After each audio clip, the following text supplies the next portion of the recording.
अस्सलाम वालेकुम दोस्तों, मैं हूं आपका होस्ट मोहम्मद हामिद रज़ा। आज मैं आपको इस वीडियो में बताने वाला हूं कि what is A&SD in PAF यानी पाकिस्तान एयरफोर्स में जो एडमिन एंड स्पेशल ड्यूटीज़ होती हैं वो ब्रांच क्या है, उसका क्राइटेरिया क्या है, उसका जो सिलेक्शन प्रोसेस है, भर्ती के क्या क्या मराहल होते हैं, उसके बाद जब ज्वाइनिंग होती है तो PAF में रहते हुए जो एडमिन एंड स्पेशल ड्यूटीज़ के ऑफिसर्स होते हैं वो क्या क्या ड्यूटीज़ सर अंजाम देते हैं, क्या फ़राइज़ सर अंजाम देते हैं, उनको कौन सी ड्यूटीज़ सौंपी जाती हैं। तो चलिए स्टार्ट करते हैं कि व्हाट इज़ A&SD यानी एडमिन एंड स्पेशल ड्यूटीज़ जो होती है पाकिस्तान एयरफोर्स में वो क्या होती है। ये जो एडमिन एंड स्पेशल ड्यूटीज़ जो ब्रांच है ये ब्रांच PAF की अफरादी क़ुव्वत के लिए ज़िम्मेदार होती है। और इसके अलावा ये जैसे कि इसके नाम से ज़ाहिर है एडमिन एंड स्पेशल ड्यूटीज़ यानी ये एडमिन जो होता है क्लरिकल काम होता है इसका, और इसके अलावा जो खसूसी इंतज़ामी सरगर्मियाँ होती हैं ये इनको सर अंजाम देना, ये सारा A&SD यानी admin and special duties branch के ऑफिसर्स का काम होता है। इसके साथ साथ ये ब्रांच PAF की अफरादी क़ुव्वत की भी ज़िम्मेदार है, बशमूल भर्ती का प्रोसेस, कारकर्दगी, नज़्म व ज़ब्त और प्रमोशन वगैरह ये सभी ड्यूटीज़ हैं ये जो सर अंजाम देते हैं। अब बात करते हैं कि इसका क्राइटेरिया क्या होता है। एडमिन एंड स्पेशल ड्यूटीज़ पर अप्लाई करने के लिए क्या क्या रिक्वायरमेंट्स होती हैं जो कैंडिडेट्स को फुलफ़िल करना पड़ती हैं। उसमें सबसे पहले बात करते हैं नेशनलिटी की। ये जो नेशनलिटी होती है ये ऑलमोस्ट तमाम जो गवर्नमेंट की वैकेंसीज होती हैं, जो नौकरियां होती हैं, सब में एक ही होती है, यानी आपका पाकिस्तानी होना लाजमी है। लेकिन आर्मड फोर्सेस में ये होता है कि पाकिस्तानी होने के साथ साथ अगर आपके पास दूसरी शहरियत भी है, आपके पास किसी और मुल्क की भी नेशनलिटी है, तो आप फिर भी उसके लिए अप्लाई कर सकते हैं। लेकिन आपको वो नेशनलिटी छोड़ना पड़ेगी और सिर्फ पाकिस्तानी नेशनलिटी अडॉप्ट करना पड़ेगी। उसके लिए ये लाजिम है कि आप पाकिस्तानी होने चाहिए। उसके बाद बात करते हैं कि एजुकेशनल क्वालिफिकेशन जो है इसकी रिक्वायरमेंट क्या है, इसका क्राइटेरिया क्या है। तो दोस्तों अगर आपने FSC की है, FSC प्री इंजीनियरिंग है, चाहे आपने FSC प्री मेडिकल की है या आपने ICS किया है, तो आप परमानेंट कमीशन के लिए अप्लाई करेंगे। इसके अलावा अगर आपने ग्रेजुएशन की है, चाहे वो 14 ईयर ऑफ ग्रेजुएशन है या 16 ईयर्स ऑफ ग्रेजुएशन है, तो आप इसके लिए अप्लाई करेंगे, लेकिन आप शॉर्ट सर्विस कमीशन के लिए अप्लाई करेंगे। तो बात करें अगर इसके लिए एज की, तो एज जो होती है परमानेंट कमीशन के लिए वो 16 साल से 22 साल है, और जो शॉर्ट सर्विस कमीशन के लिए है वो एज का जो क्राइटेरिया है वो 18 साल से 25 या 28 साल तक होता है।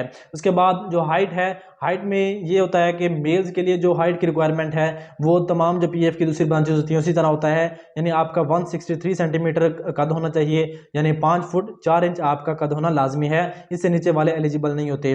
उसके बाद जो फीमेल्स होती हैं उनके लिए इसमें भी रियायत दी जाती है, इसमें काफ़ी सारी रियायत होती है। उसमें जो फीमेल्स का जो हाइट का क्राइटेरिया है वो ये है कि उनकी जो हाइट कम अज़ कम भी 147 सेंटीमीटर होनी चाहिए, ये लगभग 4 फुट 10 इंच बनती है।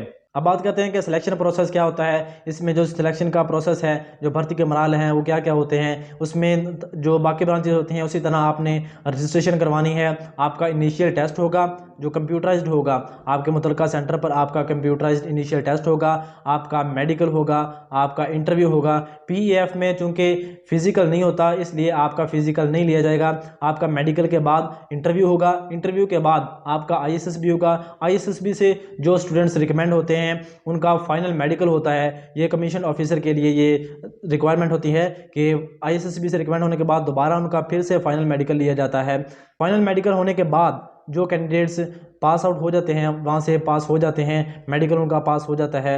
इसमें ये जो फाइनल मेडिकल होता है अबाउट 98% स्टूडेंट्स पास कर जाते हैं। कुछ 1-2% होते हैं जिनका सीरियस प्रॉब्लम्स की वजह से ये क्लियर नहीं होता। ये क्लियर करने के बाद आपका फाइनल मेरिट बनाया जाएगा।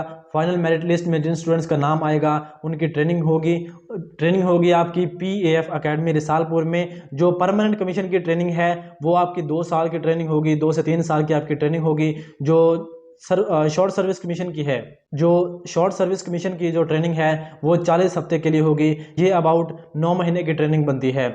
ट्रेनिंग मुकम्मल करने के बाद आपको पायलट ऑफिसर का रैंक दिया जाएगा। और उसके बाद बात करते हैं कि इनकी ड्यूटीज़ क्या होती हैं। पाकिस्तान एयरफोर्स में रहते हुए एडमिन एंड स्पेशल ड्यूटीज़ के जो ऑफिसर्स होते हैं वो क्या क्या ड्यूटीज सर अंजाम देते हैं, वो क्या फ़राइज़ सर अंजाम देते हैं, वहाँ पर रहते हुए PAF में वो क्या रोल प्ले करते हैं। दोस्तों PAF की ये जो admin and special duties branch है PAF को इंतज़ामी और खुसूसी खिदमात फराहम करने की जिम्मेदार है। इसमें कौन कौन सी खिदमात आती हैं, इसमें पर्सनल मैनेजमेंट, सप्लाई और ट्रांसपोर्ट, क्लरिकल, मेडिकल और इंजीनियरिंग की सर्विसेज की फराहमी वगैरह शामिल है। इसके साथ साथ वो पीईएफ की दूसरी ब्रांचेस को भी मदद फराहम करते हैं, जैसे कि एयर डिफेंस है, एयर ऑपरेशंस होता है, लॉजिस्टिक ब्रांच होती है। इसके अलावा जो इंजीनियरिंग और टेक्निकल ब्रांचेस होती हैं इनको भी ये मदद फराहम करते हैं। दीगर जिम्मेदारियों में तिब्बी और कानूनी खिदमात फराहम करना और तहफ़्फ़ुज़ वगैरह फराहम करना इनकी जिम्मेदारियों में शामिल होता है।